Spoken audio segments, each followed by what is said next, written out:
The Indian Ocean Dialogue is currently underway here in Delhi. It brings together key stakeholders to discuss the regional opportunities and challenges. With me is the Secretary General of the IORA grouping, which is a very important grouping, Mr. Sanjiv Ranjan. So, welcome to WION. My first question to you about this dialogue: what is the main aim, emphasis in this dialogue that is underway here in Delhi? Thank you very much for having me on your channel. Let me tell your viewers that this is a dialogue which has been in existence as a mechanism within the Indian Ocean Rim Association since 2014. This is the 10th edition of this dialogue, and it brings together both representatives from the government, academicians, experts and other stakeholders to discuss issues such as maritime safety security, issues such as disaster risk management, women economic empowerment, blue economy, and it provides member states the opportunity to listen to and absorb the views and perspectives from outside the governmental setup. So we have experts from Sri Lanka, we have experts from Mauritius, we have experts from all around the member states who are part of the Indian Ocean Rim Association.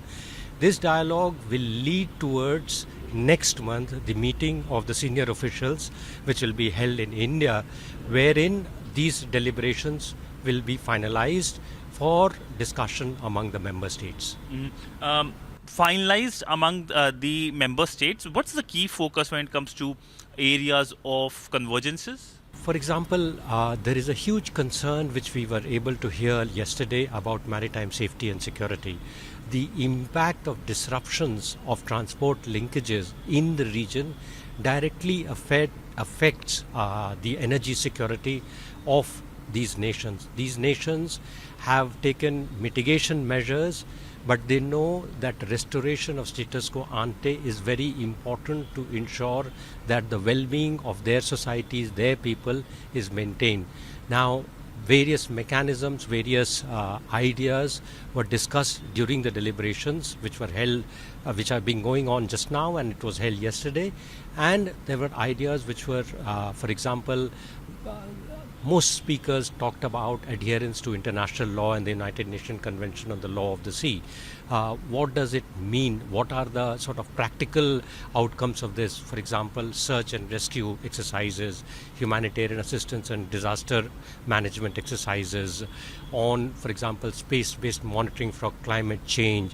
These were the issues which have been discussed during the deliberations in the last day and currently now.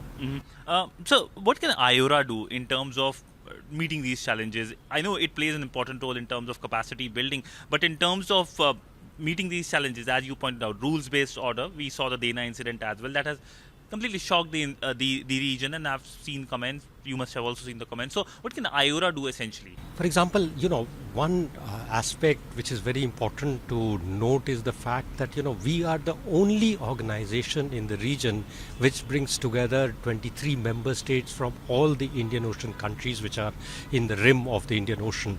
That in itself is a value which provides a platform for member states to deliberate and articulate their concerns and their interests. That allows them to reach convergences on issues which have a coherence within the organization. So that is an advantage in itself. Now, in terms of concrete outcomes, we'll have a consensus document which will be issued after the deliberations have been completed, wherein all member states will get the opportunity to get their views across, which will be brought out in the public domain.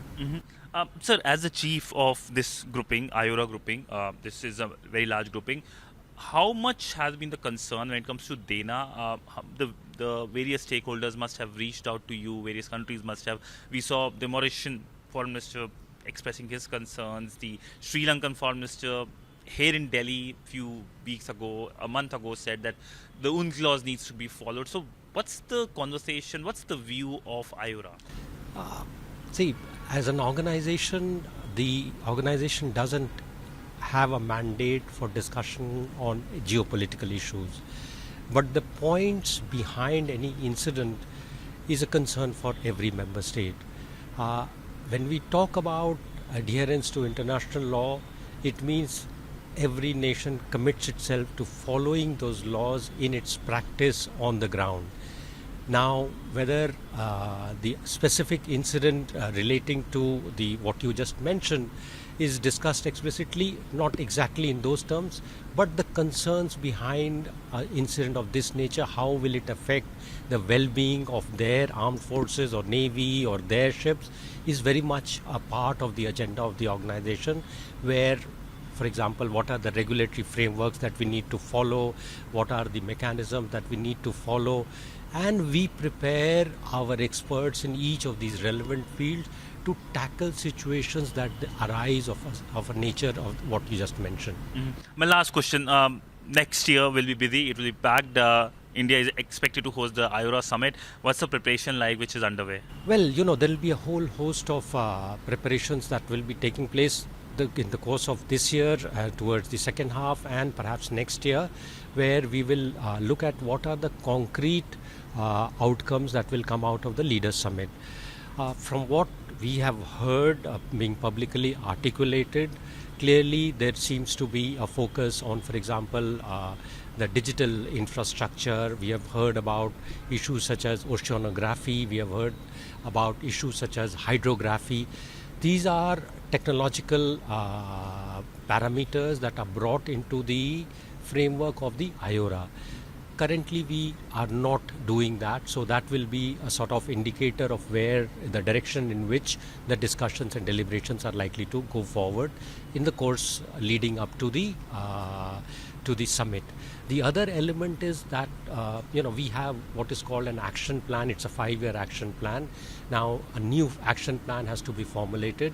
So in the lead up to the summit, perhaps that action plan will be formulated, which will be applicable from 2028 to 2031.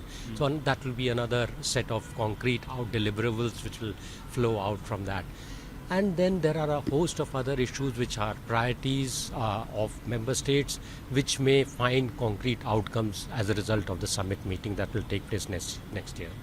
On that note, thank you so much, sir, for giving us your time, both in Mauritius and here in Delhi. Thank you so much, sir. Thank you. With video journalist Piyush Siddhansibal for WION in New Delhi.